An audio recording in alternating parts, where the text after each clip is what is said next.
Este video es el solucionario del examen especial de traslado interno, externo y graduados y titulados de este año 2023 del área de Ciencia de la Salud, curso Biología. Ten en cuenta que las preguntas para las tres modalidades, traslados y graduados, son las mismas, así que el solucionario es el mismo. La resolución es concisa, directa y suponiendo que uno ya tiene base de todos los temas a tratar. Si deseas una preparación desde cero, más calmada y especializada en este examen de San Marcos, me puedes escribir a mi WhatsApp, sea la carrera que postules. También si deseas orientación sobre los trámites, convalidaciones, algunos consejos o cualquier duda que tengas, me puedes escribir. Mi número de WhatsApp está en la descripción del video. Y también me puedes seguir en esta nueva cuenta de Instagram donde voy a subir las preguntas más frecuentes que me hacen sobre el examen especial y algunos resúmenes sobre cursos de carrera. La primera pregunta es sobre el tema de meiosis. Es una pregunta directa como casi todas las que hay en este examen. Y antes de comenzar, recuerda que como este es un examen de admisión de San Marcos, tu base tiene que ser exclusivamente del material de la pre-San Marcos. Si el libro de otra academia como Trill, Cepamer, etc. dice algo contrario a la pre, no te guíes de eso, guíate de la pre. Y yo haré lo mismo en esta resolución copiando exactamente las definiciones que la universidad coloca. Pregunta 1. Acá hay que recordar que la meiosis se divide en una meiosis 1 que es reduccional y meiosis 2 que es ecuacional. Dentro de cada una hay una profase 1, metafase 1, anafase 1, telofase 1 y citocinesis. Y dentro de la profase 1 hay 5 etapas que es de donde te hace la pregunta, ¿no? Acá lo único que tenías que hacer era aprenderte las definiciones sacadas del libro de la pre. He copiado y pegado y la secuencia es esta. La profase 1 empieza con el leptoteno. Lepto significa filamento y justo al comienzo los cromosomas son como filamentos simples, o sea son delgaditos, y acá inicia la condensación de estos. Además se disponen en forma de ramillete de flores, lo que se conoce como un bouquet, que es esta imagen de acá. Luego cada cromosoma, uno paterno y otro materno, pero del mismo par, se van a aparear. Y como son del mismo par se les llama cromosomas homólogos. Ahora, ¿qué es lo que permite que se puedan aparear, o sea que se unan? El complejo sinaptonémico, esquematizado acá como si fuera una escalerita, algo así, ¿no? Por eso se dice que en el cigoteno ocurre la sinapsis. Cigoteno con CI, con sinapsis de SI, para que te acuerdes, ¿no? Sí con sí. Además, a estos dos unidos se les llama cromosomas bivalentes. Siguiente fase, paquiteno. Acá los cromosomas van a hacer un proceso llamado crossing over, en la cual hay una recombinación genética. Por eso lo dibujé como que el verde tiene patas rojas y el cromosoma rojo ha agarrado partes verdes, ¿no? Y justamente ese intercambio de genes es lo que determina que cada ser humano sea diferente, el crossing over. Y como cada cromosoma tiene 4 cromátides, acá se les llama tétradas. Ahora, durante todo este intercambio de genes, obviamente los cromosomas se tuvieron que superponer y para juntarse lo hicieron en ciertos puntos. Estos puntos se van a llamar quiasmas. Y en la siguiente fase, el diploteno, estos quiasmas se van a volver visibles, pues los cromosomas se empiezan a separar, dejando en evidencia estos puntos que indican los lugares donde hubo el intercambio de las cromátides homólogas, ¿no? Y si te das cuenta, estos quiasmas están en todo el eje. A diferencia de la última fase, la diacinesis, en la que los quiasmas ya van desapareciendo y trasladándose a los extremos de este cromosoma. Por eso lo he esquematizado así como una bolita azul gigante al extremo, que significaría el último quiasma, pero al extremo de este cromosoma, ¿no? Y así finaliza la profase 1. Ahora, la pregunta dice, ¿en qué fase se produce el intercambio de genes? Y esa fase es el paquiteno, alternativa A. Pregunta 2, tema mitosis. Te colocan un gráfico con las fases del ciclo celular junto con las ciclinas. Y en esta pregunta en realidad me interesaba saber la función de las ciclinas, aunque podía sacarlas con el mismo gráfico. Sin embargo, bastaba con que sepas qué sucedía en G1, S y G2 para responder la pregunta, ¿no? O sea, tener claras tus definiciones.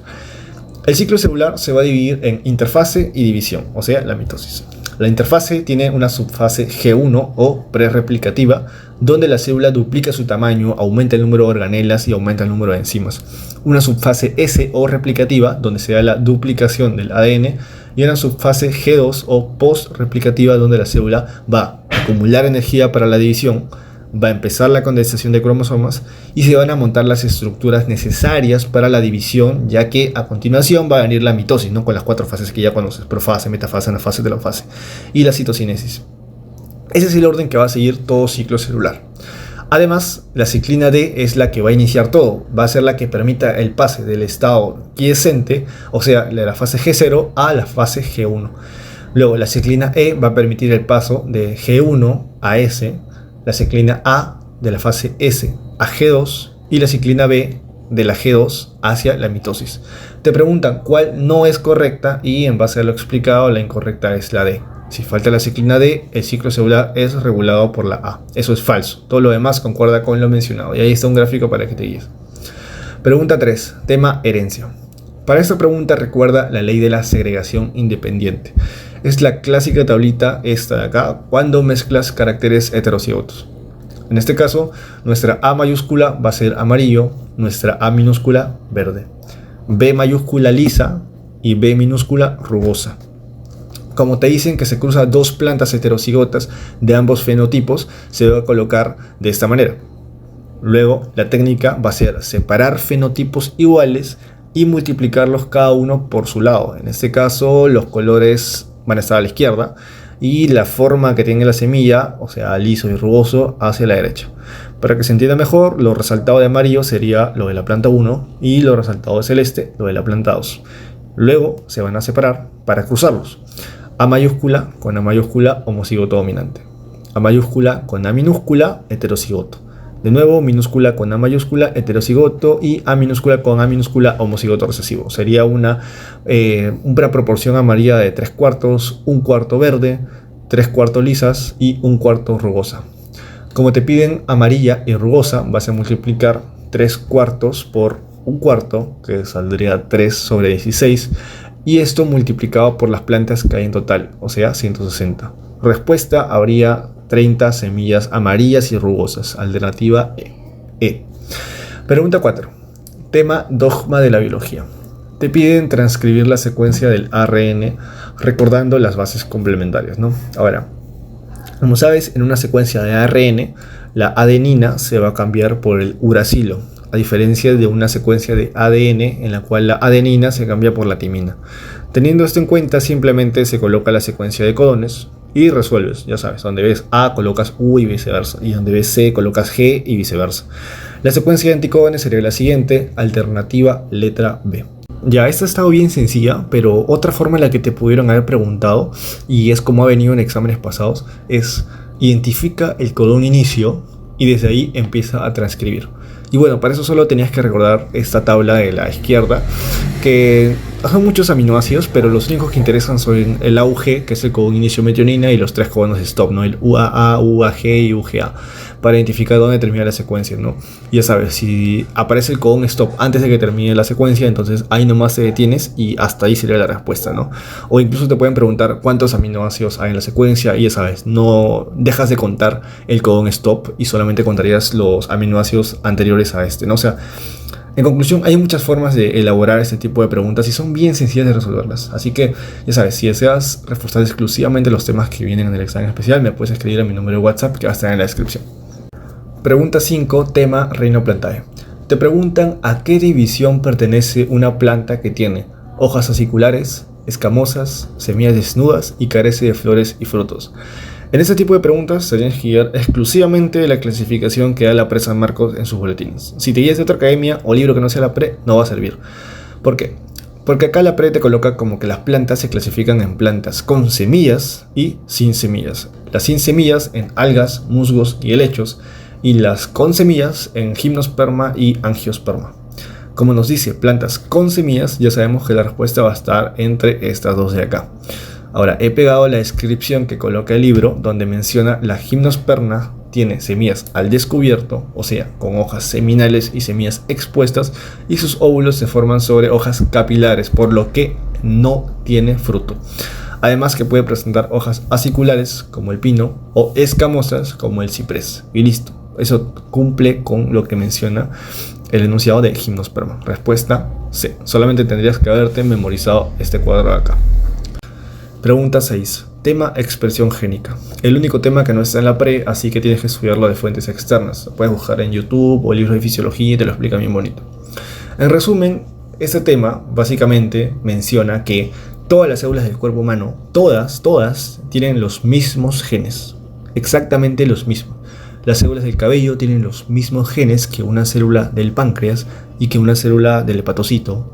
Pero, ¿qué es lo que determina que las células del cabello sean cabello y cumplan una función estructural de ser cabello, y que las células beta del páncreas secreten insulina y no sean un cabello, por decirlo así, pues que a pesar que los genes son iguales en todas las células, solamente se va a expresar un pequeño grupo de estos genes, los necesarios para que se sinteticen proteínas específicas de la función que van a necesitar. Por ejemplo, en el cabello, la queratina, ¿no? Mientras que todos los demás genes van a quedar reprimidos. Y la estructura encargada de esto se va a llamar operón, el cual consta de un grupo de genes reguladores y estructurales. Dentro de los genes reguladores está el operador, promotor y regulador.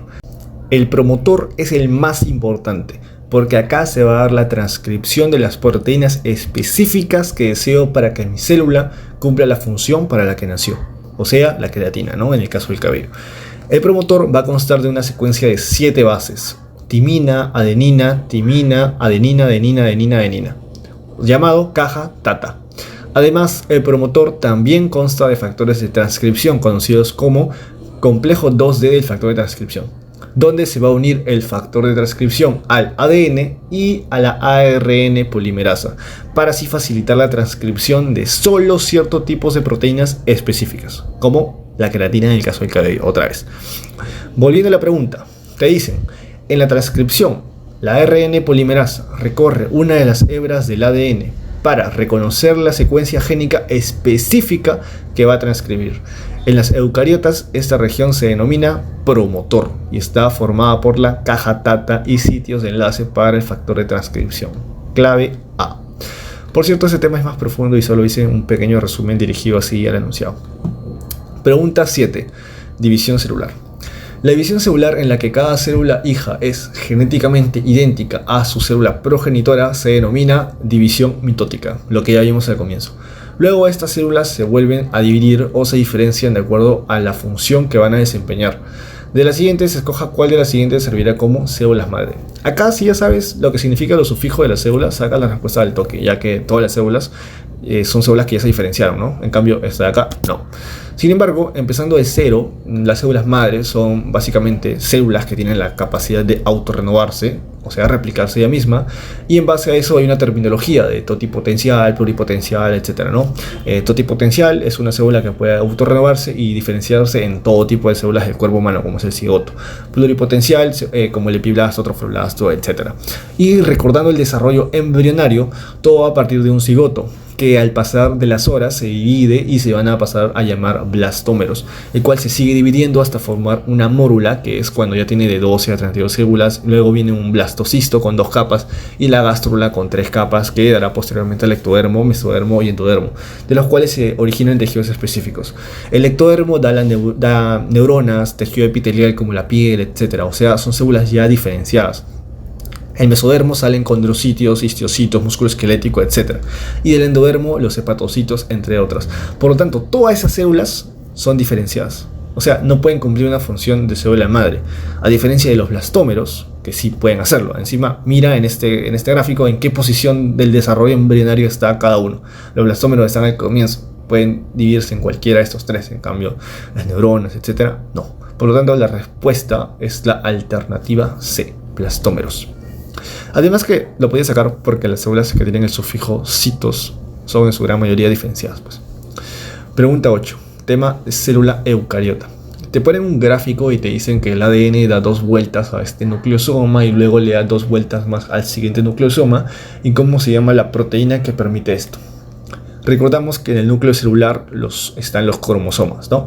Estos cromosomas no son nada más que cúmulos de cromatina, la cual es ADN condensada hasta más no poder. Esta cromatina va a estar conformada por nucleosomas, que son estos de acá. Un nucleosoma está formado por un octámero de proteínas llamadas histonas. Hay histonas H2A, H2B, H3, H4, o sea, hay 2 de cada una, lo que forma el octámero, 8. El ADN envuelve a este octámero y luego este ADN se va a dirigir al siguiente nucleosoma para seguir envolviéndolo, y esta porción del ADN que se dirige hacia el siguiente nucleosoma está fijado por otra proteína, o sea, otra histona. ¿Cómo se llama? H1, que es la que permite que esta comunicación exista. Y justo eso te preguntan. Como se observa, Aproximadamente 2 vueltas de ADN se fijan al núcleo del nucleosoma. Esto es posible debido a una proteína histónica denominada H1, alternativa D. Pregunta 9. Una célula bacteriana como la Escherichia coli presenta la ventaja de ser fácilmente cultivable a 37 grados centígrados en soluciones acuosas donde duplica su masa y se divide en aproximadamente minutos, a diferencia de las células eucariotas, las bacterias. Tema célula procariota. Sueles conocer la estructura de una procariota, semejanzas y diferencias con la eucariota. Recordando, la procariota tiene una pared celular de peptidoglucano, no de celulosa. Su citoplasma tiene cuerpos de inclusión de lípidos, glucógenos, etc. Pero lo importante es que no tiene las mismas organelas que la eucariota, ¿no? O sea, le faltan mitocondrias, retículo endoplasmático, etc. Pero sí tienen en común los ribosomas. Sin embargo, estos ribosomas de la procariota son 70S, con una subunidad 50S y 30S, a diferencia de la eucariota que tiene una 80S. Su membrana celular va a ser unimembranosa, a diferencia de la bicapa de lípidos de la eucariota. Su ADN es desnudo y circular de doble hebra, libre de proteínas en el citoplasma, pues la procariota va a carecer de membrana nuclear. Tiene una cápsula con polisacáridos que es como protección para que el huésped no la detecte. Va a tener flagelos, pilis y lo importante, su reproducción. Solo puede ser asexual por fisión binaria o bipartición, o parasexual por conjugación, transformación, transducción, que son las 3 formas que permiten que haya variabilidad genética. Vemos las alternativas. Alternativa A, ¿tiene celulosa? Falso. B, ¿se divide por gemación? Falso. C, ¿contiene retículo endoplasmático rugoso? Falso. D, ¿posee un citoesqueleto con abundantes filamentos de actina y microtúbulos? Falso. Alternativa E, poseen un ADN desnudo y circular que constituye su único cromosoma. Verdadero. Esta sería la clave. Pregunta 10. Los seres vivos se clasifican en 3 dominios: bacteria, arquea y eucariota. Si la clasificación se hace de acuerdo a las características que estos presentan, ¿cuál de las siguientes características corresponde a la división eucariota? Mismo tema que el anterior, célula eucariota y procariota, sencillo. Sale al ojo sin necesidad de saber qué es lo que es un enlace éter o aminoglucósidos o qué es la fosforilación oxidativa, que también es tema que debería saber. Pero bastaba con saber la gran diferencia de los ribosomas de la eucariota y la procariota. Mientras que la eucariota es un ribosoma 80S con su unidad 60 y 40S, el ribosoma de la procariota es 70S con su unidad 50S y 30S. Alternativa B. Las células eucariotas presentan ribosomas del tipo 80S. Y bueno, esto ha sido el solucionario a muy grandes rasgos de las 10 preguntas del curso de biología del examen de traslado interno, externo, grados y titulados de San Marcos para el área de medicina. Posiblemente sube el resto de cursos y por último escríbeme al WhatsApp si no tienes idea de cómo prepararte o si te han quedado dudas sobre los temas vistos en el video.